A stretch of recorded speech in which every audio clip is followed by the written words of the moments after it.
the game. I think that's what really caused the Scourge team to fall down.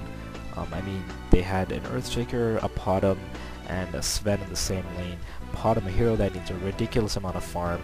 Sven is still needing some farm, you know, he needs that BKB. Earthshaker needs that dagger.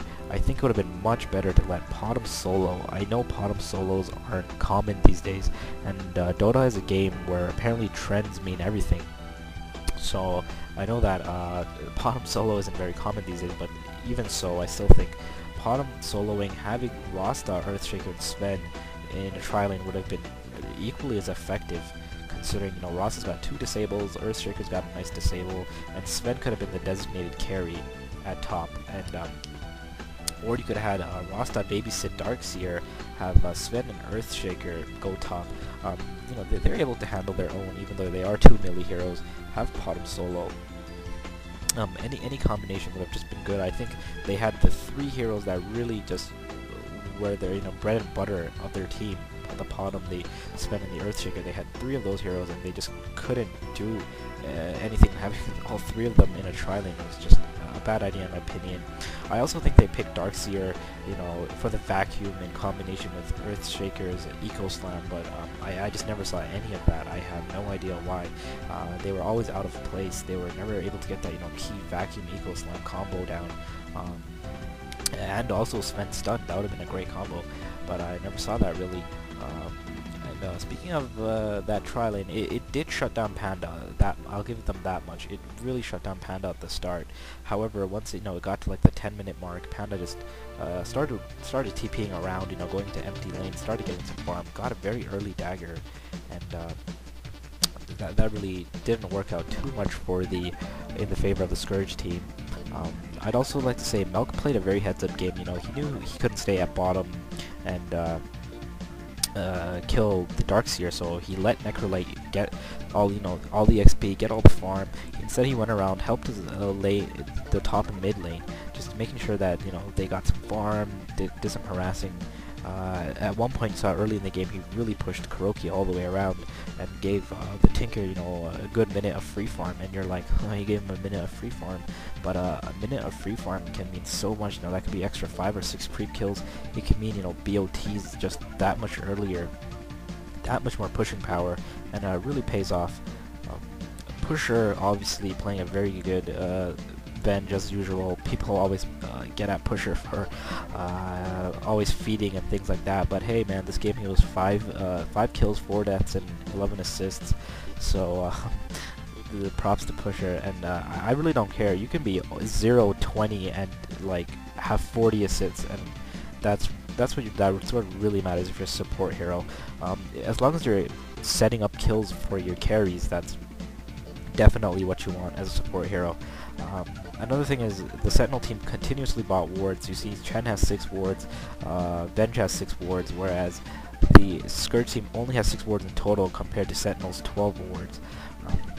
So the ward wars definitely goes to the Sentinel team. And I think that kind of really, it didn't play too much of a factor, but it did play small parts. Like, you saw Rhasta got melted when he was trying to go bottom during that push, and he just got picked off so fast thanks to that very sweet ward put by Chen. And small things like that just really add up. There isn't too much to say about the items, I guess, since the game was just kind of a stomp towards the latter portion of the game. Nothing played too much of a big role. The only reason why you let Rhasta solo these days is because of this item right here, the Aghanim Scepter, the ult stick. That's the reason why people make Rhasta solo, so he can get some really nice early pushes going, things like that. But I mean, I think if you get a PotM, maybe a Manta, an early Diffusal can really turn the tides of team fights, not just for pushing, because pushing does win games, as you guys might know. You can be like 5 and like 30, and you could still win a game as long as you push towers. But against a team like MYM, out pushing them is very hard, so they might have actually been better off having team fights. It's very hard with a mech and a heal from Chen and a constant heal from Necrolyte, I guess. But trying to out push a team that was like that is well known for pushing, it's very difficult. Trying to beat MYM at their own game, not much else to say. I just like to talk a bit about what's been going on, I guess, with me. I reformatted my comp about a month ago, and I lost. I didn't really lose, I guess you could say.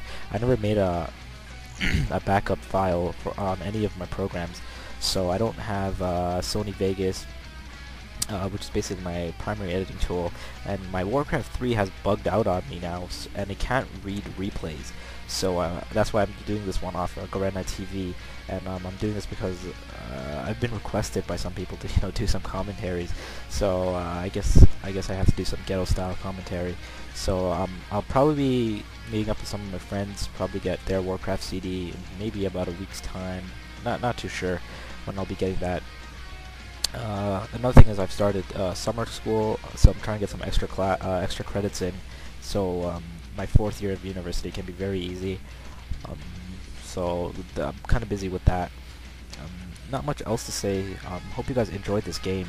Probably be doing a bit more commentaries now. Still be from Garena TV, so I apologize if there's random pauses or saves or things like that you might have been seeing. But I guess in a sense, those things do give me time to talk a bit more about the game, talk a bit more about concepts. Another thing I'm going to be doing is I'm going to be coming out with a video that talks a bit about some of the Dota mechanics. Not so much mechanics, but these little neat tidbits that you guys might not know about. So look forward to that video as well. And that's about it for me. So this is Restocker signing off. Hope you guys enjoyed. GG.